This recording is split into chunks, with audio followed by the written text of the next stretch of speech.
Humans were supposed to be cowards. The Galactic Federation Species Registry had them listed as a 2 of 16 on the Aggression Index.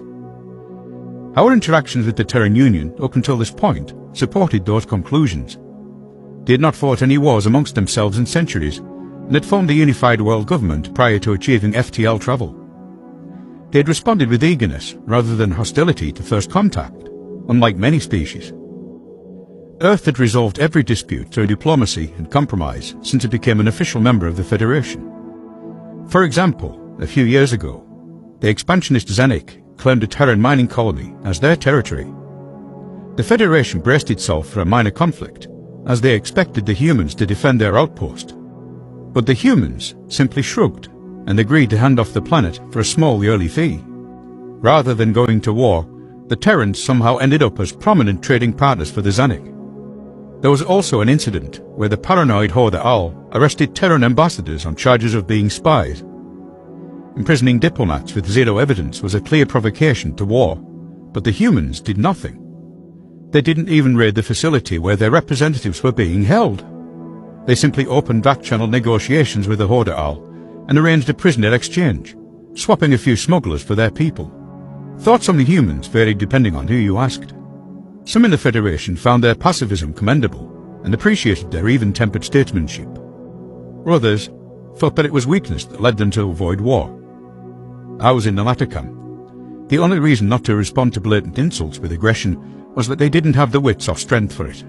When the Devourers came, the 3 most militaristic species in the galaxy, as per the Aggression Index, banded together to stand against their approach. We didn't know much about them, but we called them the Devourers since their sole mission was to drain stars of their energy. I can't tell you why they would do such a thing. Whatever their reasons, they would take one system by force, suck it dry, and then move on to the next. Our fleet, the finest the Federation had to offer, suffered heavy losses when we clashed with enemy destroyers. We fought as hard as we could, and it didn't matter. Our weapons hardly seemed to scratch their ships. It was a tough decision, but I ordered what was left of the fleet to retreat.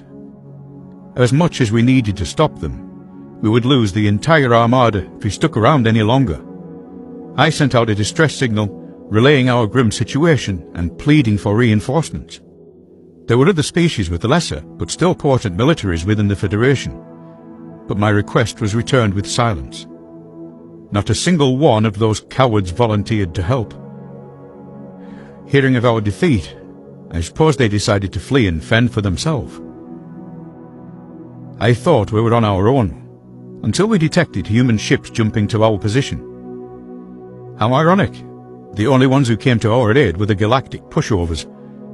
There were only 5 of them, according to our sensors, which was not nearly enough to mount a fight.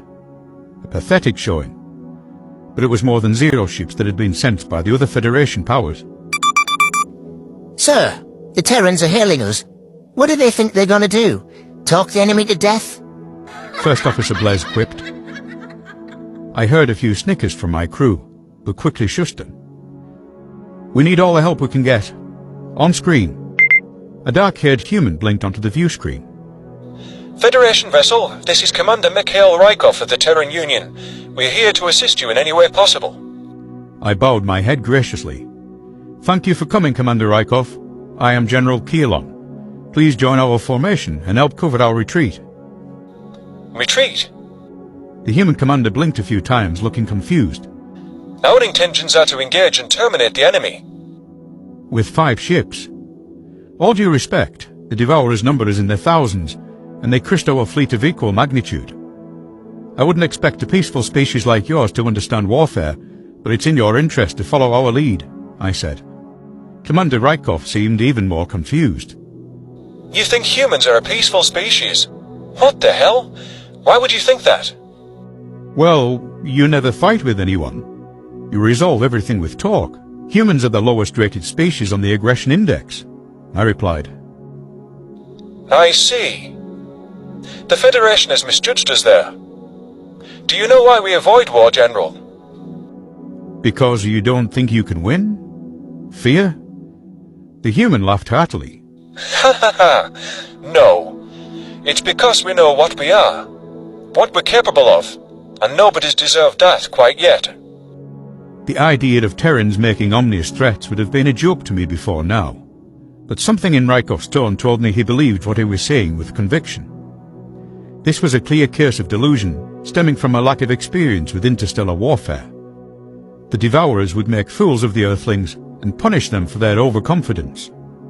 However, if the commander really wanted to send his men to a slaughter, I would not stop him. If you insist on fighting, I certainly won't stand in your way. But know that you're on your own. We're getting out of here. What is your plan? I asked. We brought a nanite bomb we developed.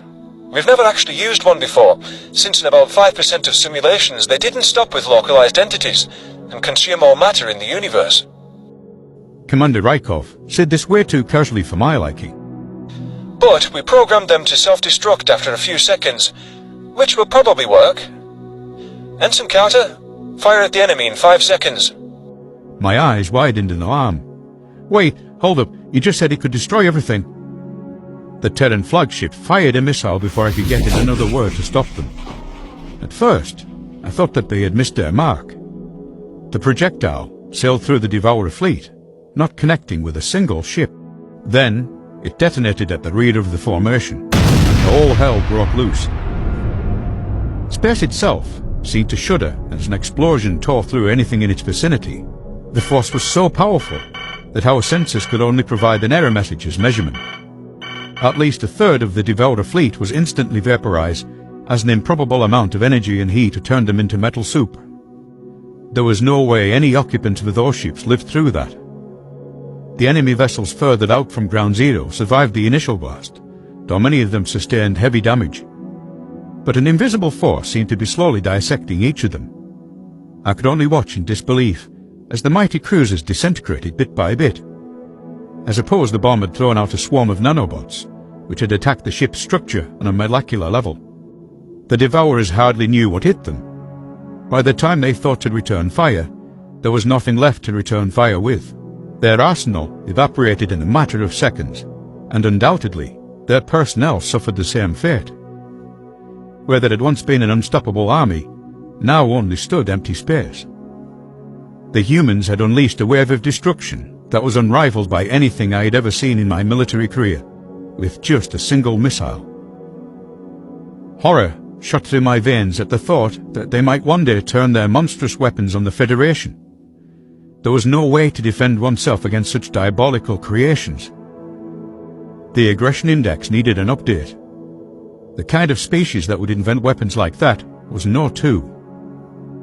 Glancing around at my crew, I saw stunned and aghast reactions that mirrored my own. If they ever became hostile, the humans represented a threat of the highest level. They could more than likely wipe out the entire galaxy without breaking a sweat. No, that's taken care of. You should have just invited us to the party to start with. Commander Rykov grinned. Tell you what, General, next time we meet, you owe us a beer. I frowned.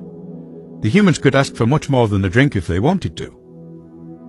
Yeah, I think we can do that.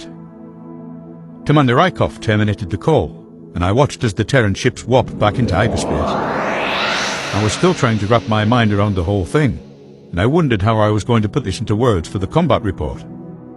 The Federation had no idea who the Terrans truly were, but I was going to make sure that they did. And as I played the events of the day over in my mind, it clicked. I finally understood why such a powerful species would not show its hand. The humans avoid war because it would be too easy for them to win.